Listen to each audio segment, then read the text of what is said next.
In the neon-soaked underworld of New York City, respect is the only currency that matters. Men have lost their lives for a misplaced glance or a spilled drink. So, when Zuri Mensah, a Ghanaian waitress working on a prayer and a scholarship, mistook a Korean Mafia boss's request for a champagne pop as an invitation to recreate a Formula One podium celebration, the room didn't just go quiet. It went cold. As the expensive vintage foam soaked Minjae Ryu's $5,000 suit, the ghost of soul didn't flinch. But when his lead enforcer struck her, Zuri did the unthinkable. She didn't beg for mercy. She swung back. Zuri wasn't supposed to be there. She was a student of international law, an immigrant juggling 3 jobs to keep her head above water. To her, the champagne spray was a moment of joy, a reflex from a girl who grew up watching Grand Prix races on a flickering TV in Accra. To the men at the corner table, it was an act of war. Amidst the shattered glass and the smell of expensive yeast, a new story began. Zuri stood her ground against the most feared syndicate in the city, unaware that her defiance hadn't just angered a monster, it had fascinated him. This wasn't just a mistake, it was the spark that would change both of their lives forever. The humidity of New York City in July was a cruel imitation of home, but without the scent of salt air from the Gulf of Guinea. For Zuri Mensah, the heat was just another weight to carry as she hurried down Lexington Avenue, her backpack heavy with textbooks on international trade law and a crumpled waitress uniform. Back in Accra, her father had sold his prized taxi to pay for her first flight. "You have the mind of a lioness, Zuri," he had told her, his hands calloused and greasy from years of engine repairs. "Don't let the concrete jungle tame you." Those words were her fuel. Every night, after 6 hours of grueling lectures, she transformed. She traded her sneakers for heels and her name for a number at the Black Orchid Lounge. The lounge was a cathedral of excess, where the elite came to sin in expensive lighting. Zuri was a ghost there, a blur of black fabric and silver trays. She didn't mind the invisibility, it was safer that way. She kept her head down, calculating tips in her head to see if she could afford both the electricity bill and the used laptop she desperately needed for her finals. Her only luxury was a stolen 30 minutes during her break, hunched over her phone in the cramped, lemon-scented supply closet. She didn't watch soap operas or scroll through social media. She watched Formula One. There was something about the roar of the engines and the sheer, unapologetic speed that made her feel free. She admired the drivers, how they navigated hairpin turns at 200 miles per hour, knowing that one wrong move meant disaster. To Zuri, her life in America was its own kind of race. She was drafting behind the giants, waiting for her moment to overtake the poverty that chased her. On the night of the incident, Zuri was exhausted. She had spent the morning in a blistering heat wave and the afternoon in a silent library. Her mind was a fog of legal statutes and the lingering adrenaline of the morning's race highlights. When she saw the podium celebrations on her screen, the winners drenching each other in fountains of sparkling wine, laughing in the face of the danger they had just survived, it represented the ultimate victory. In her world, champagne wasn't just a drink, it was the universal language of making it to the finish line. As she stepped out of the closet and onto the floor of the lounge, she didn't see a room full of dangerous men. She saw a finish line she was desperate to cross. She had no idea that her love for the victory lap was about to collide head-on with a man who never let anyone win. The atmosphere inside the Black Orchid shifted long before the men actually walked through the door. It was a subtle drop in barometric pressure, the kind that precedes a violent storm. The usual chatter of Wall Street interns and socialites thinned into a hushed, reverent static. Then, he arrived. Minjae Ryu didn't enter a room so much as he reclaimed it. He was flanked by 4 men in charcoal suits, their movements synchronized and clinical. They didn't look like typical street thugs, they looked like corporate executioners. Minjae was at the center, a man of sharp angles and obsidian eyes, wearing a suit that cost more than Zuri's 4-year tuition. They were led to the glass box, a private corner booth shielded by a thin veil of smoke and prestige. In the underworld, Minjae was known as the Ghost of Soul, a man whose power was measured by his silence rather than his shouting. He sat with a disciplined posture, his gloved hand resting lightly on the velvet upholstery, dismissing the floor manager with a single, icy nod. Zuri was assigned to the glass box. Her manager, a man who usually lived to bark orders, was visibly sweating. "Table 12, he whispered, his voice trembling. "Don't speak unless spoken to. Don't look them in the eye. Just pour and vanish." Zuri took a steadying breath, smoothing her apron. To her, they were just another group of high rollers, the final hurdle of a double shift. As she approached, she felt the predatory gaze of the lead enforcer, a man with a jagged scar running through his eyebrow. He watched her every movement, his hand twitching toward the inside of his jacket. But Minjae? Minjae was looking at nothing, his expression a mask of bored lethality. "Champagne," the enforcer barked, his voice like gravel. He didn't look at the menu. He pointed to the most expensive bottle on the top shelf, a vintage Jeroboam kept on ice. "The boss wants to celebrate a closing. Make it a real show. Pop it loud. Pop it loud." The words sparked a dangerous circuit in Zuri's sleep-deprived brain. Her mind, still reeling from the morning's F1 highlights and the feverish dream of victory, latched onto the phrase. In the world of the Grand Prix, a celebration wasn't a quiet affair. It was a riot. It was a fountain of gold. It was the mark of a survivor who had finally reached the podium. She reached for the bottle, the glass slick and freezing against her palms. She wasn't seeing the dark eyes of the Mafia boss or the lethal tension of his guards. She was seeing the checkered flag. She was seeing the finish line. With a practiced, rhythmic motion, the kind she had watched 1,000 times on her flickering phone screen, she began to shake the bottle. The cork didn't just pop, it detonated. Driven by the phantom roar of a crowd only she could hear, Zuri's thumb eased the pressure just as the carbonation reached its peak. A geyser of pressurized vintage gold erupted, a violent, sparkling arc that sliced through the dim light of the glass box. It wasn't a pour, it was a drenching. The liquid slammed into Minjae Ryu's chest, soaking his silk tie and blooming across his charcoal lapels in a dark, expensive stain. The silence that followed was absolute. It was the sound of a vacuum, a sudden, terrifying absence of breath from every patron in the lounge. The music seemed to die mid-note. Zuri stood frozen, the empty bottle still gripped in her hands, the adrenaline fading to reveal a cold, sinking horror. She looked at Minjae. He hadn't moved. A single drop of champagne clung to his chin before falling onto his ruined shirt. His eyes, dark and unreadable, remained fixed on her. The piece shattered when the lead enforcer exploded from his seat. "You stupid bee." The back of his hand caught Zuri across the cheek before she could blink. The force of the blow sent her reeling, her hip slamming into the edge of the marble table. The tray clattered to the floor like a gunshot. Pain flared, hot and sharp, but as Zuri tasted copper in her mouth, something shifted. The fear that should have paralyzed her was incinerated by a sudden, white-hot flash of Ghanaian fire. She had survived the slums of Accra, the mockery of elite students, and the exhaustion of a life lived on the edge. She would not be broken by a bully in a suit. As the enforcer stepped forward to grab her hair, Zuri didn't cower. She lunged. She used the momentum of her fall to drive her shoulder into the man's solar plexus, a move born of desperation and the raw instinct of the streets.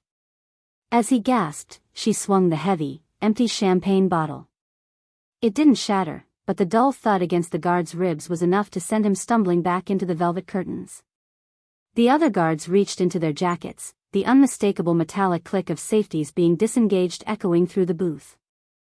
Zuri stood in the center of the chaos, her chest heaving, blood trickling from the corner of her mouth, and her eyes locked, not on the guns, but on Minjae. "Kill her," the enforcer wheezed, clutching his side.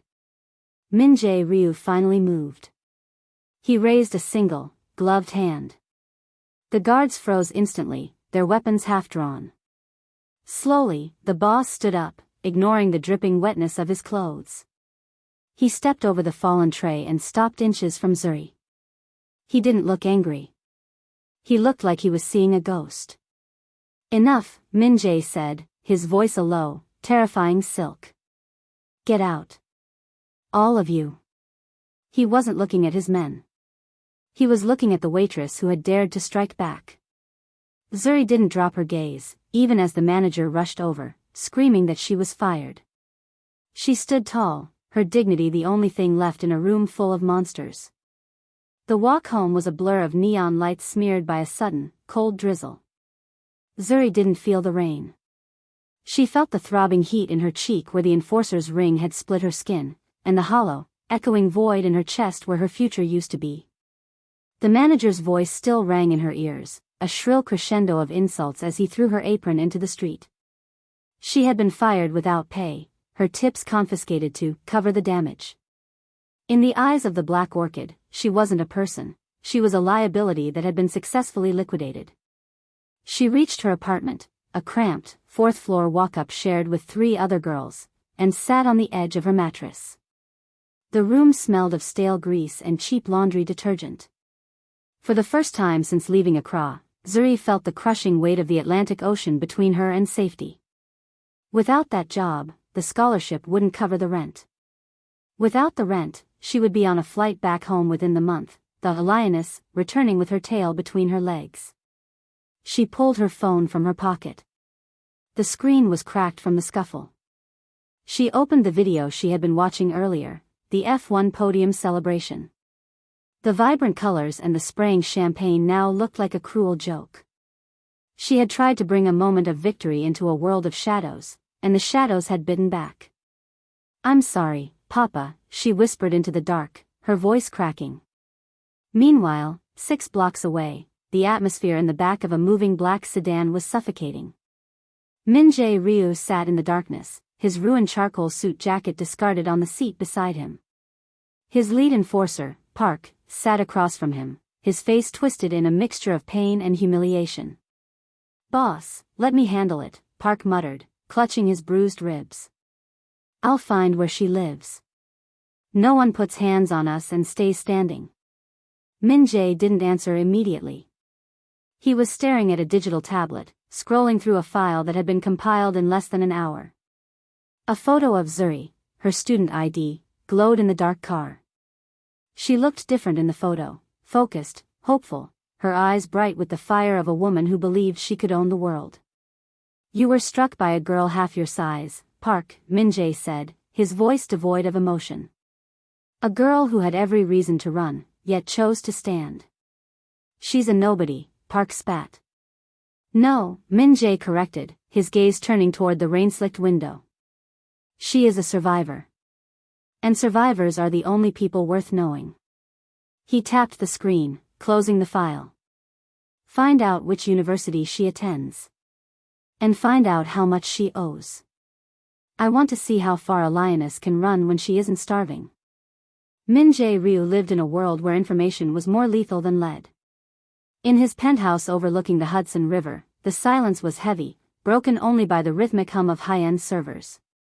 He sat at a desk of polished obsidian, the city lights bleeding through the floor-to-ceiling windows behind him like a stained-glass window of capitalism and crime.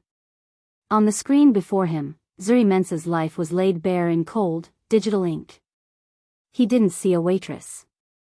He saw a ledger of impossible resilience. He traced her path from a high-achieving secondary school in Accra to a partial scholarship at one of New York's most prestigious universities. He saw the gaps in her bank statements, weeks where she lived on nothing but bread and tap water so she could send $50 back to a mechanic's shop in Ghana. He saw her transcript, straight A's in international trade law, achieved while working 40 hours a week in the city's most dangerous lounges. Minjae leaned back, his fingers steepled. For years, he had been surrounded by people who bowed out of fear or stood out of greed. But Zuri? She had stood out of pure, unadulterated dignity.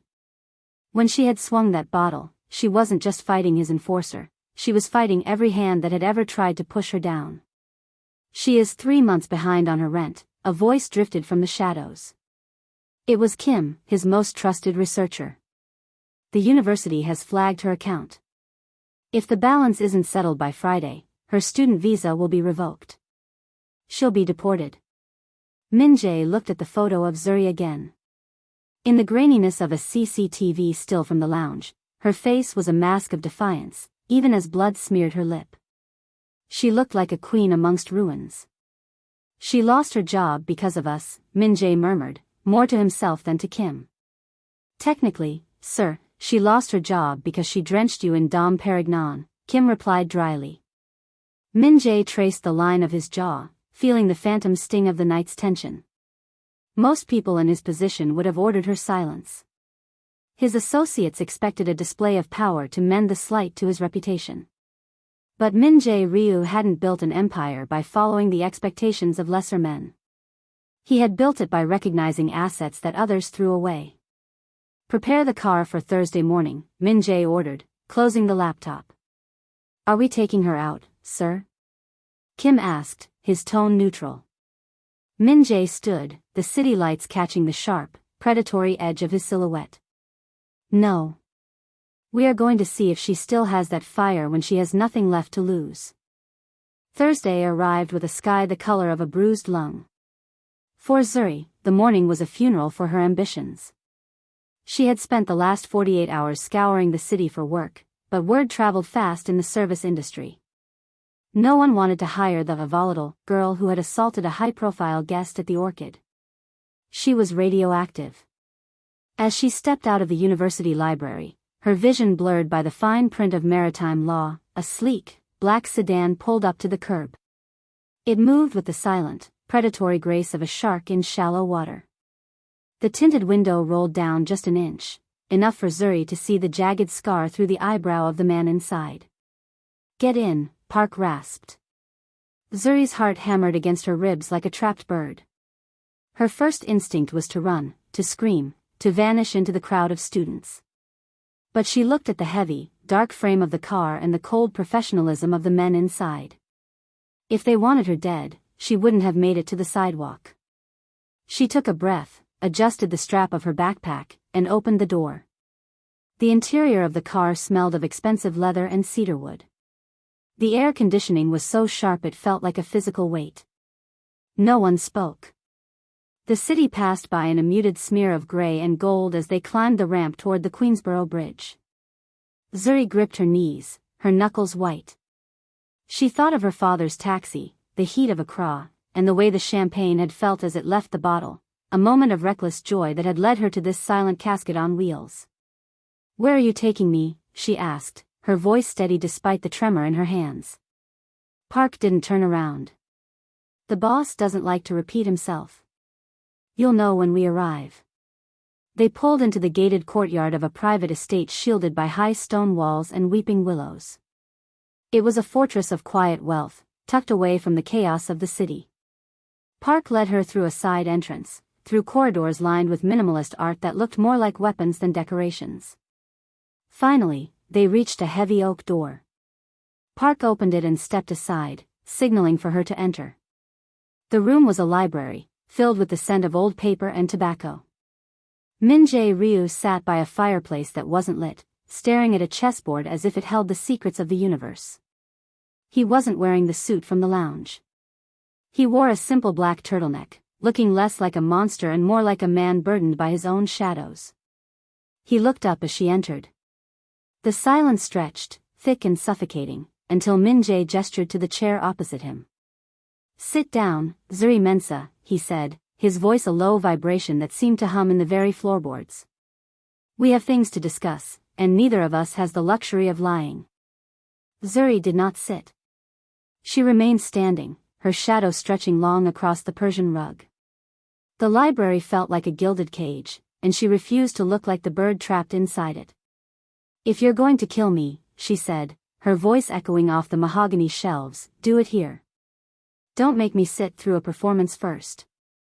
Minjae paused, his hand hovering over a polished obsidian knight on the chessboard. A faint, ghost-like flicker of a smile touched his lips, not one of cruelty, but of genuine recognition. He set the piece down and leaned back, his eyes searching hers with a clinical intensity.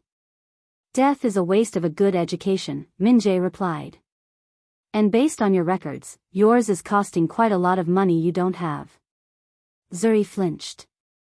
The mention of her private struggles felt more intrusive than a physical blow. You've been spying on me.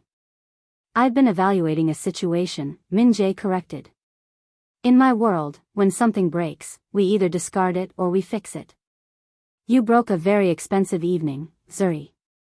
But more importantly, you broke my enforcer's ribs. And you did it with a bottle of champagne I paid for. He stood up, moving with a deliberate, liquid grace. He walked to a side table and poured 2 glasses of water, not wine, not champagne. Just water. He offered her one. When she didn't take it, he set it on the edge of the desk between them. Why didn't you run? He asked suddenly. When Park hit you, any rational person would have cowered. You would have been fired, yes, but you would have been safe. Instead, you chose to fight a man twice your size in a room full of guns. Why? Zuri felt the heat rising in her chest again, that same acra fire. Because I've worked too hard to let a man like that, or a man like you, make me feel small. I am the daughter of a man who gave up everything so I could stand in rooms like this. If I bow, I'm not just bowing for myself. I'm bowing for him. And I won't do it. Minjae watched her, the silence in the room growing heavy with a new kind of tension. It wasn't the tension of a predator and prey anymore, it was the friction of 2 identical spirits recognizing each other across a vast, dark divide. I grew up in a place where the only way to survive was to be more terrifying than the shadows, Minjae said softly, his gaze drifting to the window. I forgot that there is a different kind of strength. The kind that doesn't need a gun to be heard. He turned back to her, his expression hardening into something businesslike, yet strangely human. You think your life is over because you lost a job at a lounge. I think your life is only beginning. But first, you need to decide if you are brave enough to accept help from a monster. The word monster hung in the air, vibrating against the spines of the leather-bound books. Zuri looked at the glass of water, then back at Minjae. Her pride was a physical thing, a shield she had carried so long it had become part of her skin. I don't take charity, she said, her voice like flint. And I certainly don't take blood money. Minjae didn't look offended. If anything, he looked weary. He walked to his desk and picked up a heavy, cream-colored envelope. He didn't hand it to her, he laid it flat on the mahogany surface, pushing it just enough so it sat in the light. This isn't charity, Zuri. It's an investment in a rare commodity, courage. And as for the money, it comes from my shipping empire, a side of my life that is as legal as your law textbooks. Though, I suspect someone as smart as you knows that the line between legal and just is often a very thin one. He gestured to the envelope. Inside is a receipt for your full tuition, paid through to your doctorate. There is also a deed to a small apartment near the university campus, and a stipend that will allow you to stop serving drinks to men who aren't fit to shine your shoes. Zuri felt a wave of vertigo. This was the finish line. This was the podium she had dreamed of while watching the races in the dark. But the cost felt too high. What do you want in return? What is the catch? Minjae stepped closer, his presence overwhelming but no longer threatening. For the first time, she noticed the faint lines of exhaustion around his eyes. He looked like a man who had spent his entire life winning battles and losing his soul in the process. The catch is that you must succeed, he said firmly. You will finish your degree. You will become the lawyer who fights for people who have no voice. And when you are standing in a courtroom, winning cases that change the world, you will remember that a monster gave you the chance to stay a human being. No strings? Zuri whispered, her hand trembling as it hovered over the envelope. No favors for your associates? My associates don't need a lawyer with a conscience, Minjae replied, his voice dropping to a low, solemn tone. They need people who obey. You are not that. If I ever see you again, I want it to be because you chose to walk through my door, not because I dragged you through it. Zuri looked at the envelope. Within it lay the end of her hunger, the end of her fear, and the beginning of the dream her father had sacrificed his life for. She looked at Minjae Ryu, the ghost of soul, and realized that in his own twisted way, he was a prisoner, too. He was reaching out from the shadows to touch the light she carried. Slowly, her fingers closed around the paper. The weight of it was light, but the shift in her universe was seismic. "Why me?" she asked. Minjae turned back to his chessboard, picking up the fallen knight. "Because everyone else in this city is for sale, Zuri. You were the only one who fought for free." The air outside the estate was different. The rain had washed the city clean, leaving behind a crisp, sharp clarity that Zuri felt in her very lungs. She clutched the envelope to her chest, not like a shield this time, but like a key. The black sedan dropped her off 2 blocks from her apartment. Park didn't say a word, but as Zuri stepped out, he gave her a singular, curt nod, a soldier acknowledging a survivor. As the car pulled away, merging into the gray stream of Manhattan traffic, Zuri felt the invisible tether to the underworld snap. She was free, yet she knew that a part of her would always belong to that silent library, tied to the man who saw his own lost humanity in her fire. She walked past the lounge where she had worked just days ago. The neon sign for the Black Orchid flickered, looking smaller and less imposing than it once had. She didn't look back. She had spent months drafting behind the shadows of others. Now, she was finally moving into the clean air of her own lane. The following Monday, Zuri walked into her university's administrative office. She expected the usual cold stares and the looming threat of the balance due notification. Instead, the clerk looked up with a stunned expression. "Miss Mensah. We received a wire transfer. Your account isn't just settled, it's credited through graduation. There's also a housing allowance processed." The clerk looked at her as if she were a ghost. "Who is the benefactor?" Zuri felt a small, private smile tug at her lips, the first real smile in a long time. "An investor," she said simply. "Someone who believes in the roar of the engine." She spent the afternoon moving her few belongings into the new apartment. It was modest but bathed in sunlight, with a window that faced the East River. There was no lemon-scented supply closet here. No smell of stale grease. Just the scent of old books and the limitless possibility of a fresh page. Years later, Zuri stood on the steps of the New York Supreme Court, her graduation gown replaced by the sharp, tailored lines of a barrister's robe. She had just won her first major case, defending an immigrant family against a predatory corporate landlord. The press was gathered, their cameras flashing like the strobe lights of a distant lounge. As she navigated the crowd, a sleek black sedan, a model years newer but with the same unmistakable silhouette, idled at the far curb. The window didn't roll down. No one stepped out. But as Zuri caught the glint of the sunlight off the tinted glass, she straightened her posture, her eyes flashing with that same Ghanaian fire. She hadn't just survived the race, she had won it.